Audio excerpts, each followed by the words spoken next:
Brought to you by WikiVidi.com. The 7th of July 2005 London bombings. The 7th of July 2005 London bombings, often referred to as 7/7ths, were a series of coordinated terrorist suicide bomb attacks in London, United Kingdom, which targeted civilians travelling on the city's public transport system. During the morning rush hour, 4 Islamic terrorists separately detonated 3 bombs in quick succession aboard London Underground trains across the city and, later, a 4th on a double-decker bus in Tavistock Square. The train bombings occurred on the Circle Line near and at Edgware Road, and on the Piccadilly line near. 52 people, all UK residents, but of 18 different nationalities, were killed and over 700 were injured in the attacks, making it Britain's deadliest terrorist incident since the 1988 bombing of Pan Am Flight 103 over Lockerbie, Scotland, as well as the country's first ever Islamic suicide attack. The explosions were caused by homemade organic peroxide-based devices packed into backpacks.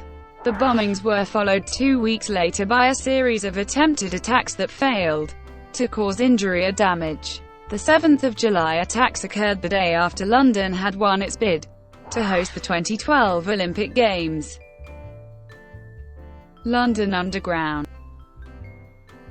At 8:49 a.m., 3 bombs were detonated on board London Underground trains within 50 seconds of each other. It was originally thought that there had been 6, rather than 3, explosions on the Underground network.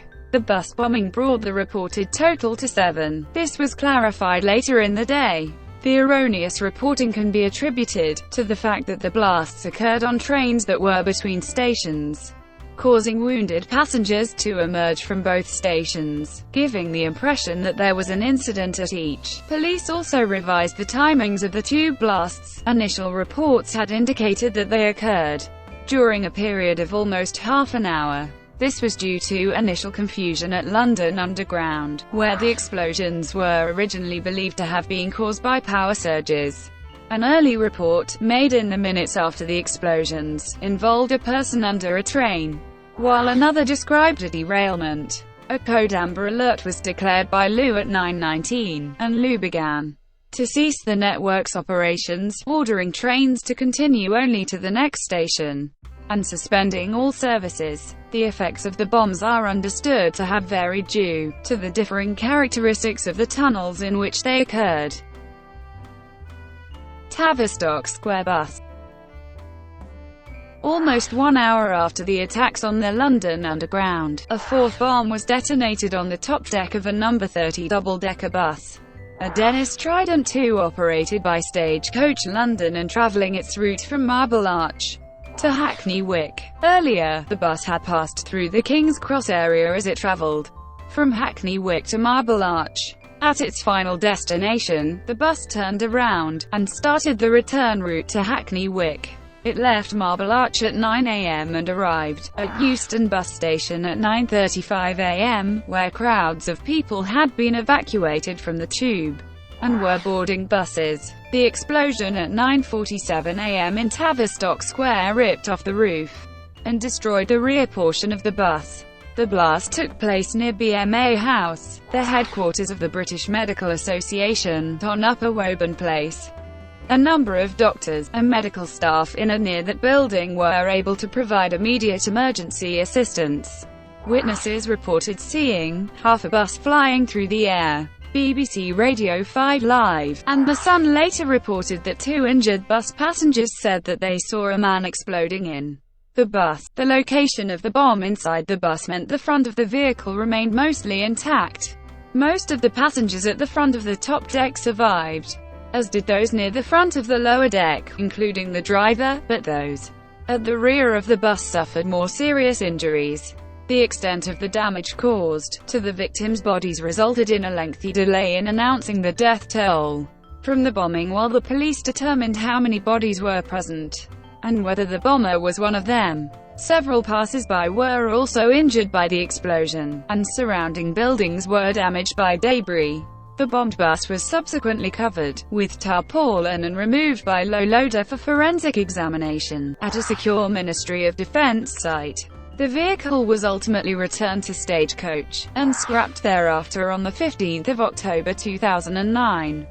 A replacement bus, a new Alexander Dennis Enviro 400, was named Spirit of London. In October 2012, the Spirit of London bus was set alight in an arson attack. It was repaired and refurbished at a cost of £60,000, and re-entered service in April 2013. 2 14-year-old girls were charged for the attack. Victims. The 52 victims were of diverse backgrounds. Among them were several foreign-born British nationals, foreign exchange students, parents, and one British couple of 14 years. The majority of the victims lived in and near London, because of train delays before the attacks and subsequent transport problems caused by them. Several victims died aboard trains and buses they would not normally have taken. Their ages ranged from 20 to 60 years old, with an average age of 34. All of the victims were UK residents. 32 of them were British. 1 victim each came from Afghanistan, France, Ghana, Grenada, India, Iran, Israel, Italy, Kenya, Mauritius, New Zealand, Nigeria, Romania, Sri Lanka, and Turkey.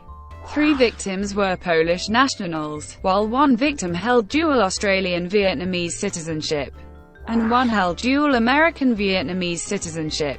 7 of the victims were at Aldgate, 6 at Edgware Road, 26 at Russell Square, including the British couple, and 13 at Tavistock Square. Profiles. The 4 suicide bombers were later identified, and named as. 3 of the bombers were British-born sons of Pakistani immigrants. Lindsay was a convert born in Jamaica. Charles Clarke, Home Secretary when the attacks occurred, described the bombers as cleanskins, a term describing them as previously unknown to authorities until they carried out their attacks. On the day of the attacks, all 4 had travelled to Luton, Bedfordshire, by car, then to London by train. They were recorded on CCTV arriving at King's Cross Station at about 8:30 a.m.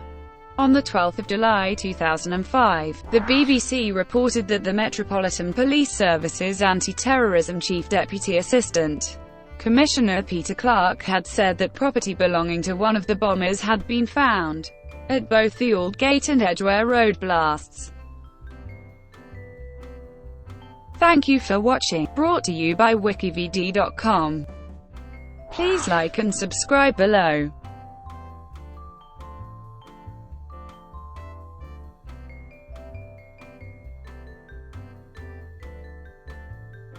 Please like and subscribe below.